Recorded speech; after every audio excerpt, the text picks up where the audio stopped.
রোজকার মতো আজও হাজির হয়ে গেলাম মিঠাই স্কুলে টিফিন বক্সের আইডিয়া আপনাদের সাথে শেয়ার করতে। যা ভীষণ ঠান্ডা পড়েছে, আমি তো সকাল সকাল ঘুম থেকে উঠতে এখন পাচ্ছি না। সকালবেলা উঠে স্কুলে যাওয়ার খাবারটা রেডি করার সাথে সাথে টিফিনটা রেডি করা এখন একটু চাপের ব্যাপার হয়ে যাচ্ছে।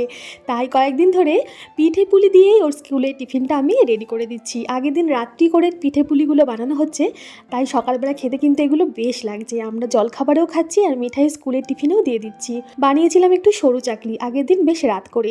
বিউলির ডাল আর আতপ চাল দিয়ে এই সরু চাকলি পিঠেটা আমি তৈরি করেছি। বেশ ভালো লাগে গরম গরম খেতে, এছাড়া ঠান্ডা হয়ে গেলেও কিন্তু ভালো লাগে। তো পাতলা পাতলা নরম নরম দুটো সরু চাকলি পিঠেতে একটু খেজুরের গুড় মাখিয়ে স্কুলের টিফিনে দিলাম, সাথে দিলাম একটা লটি চকোপাই, আর ফলের মধ্যে 4 টুকরো শাঁকালু দিয়ে দিলাম, সাথে 1 বোতল জল।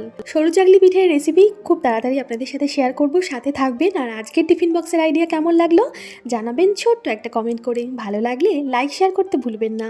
ধন্যবাদ।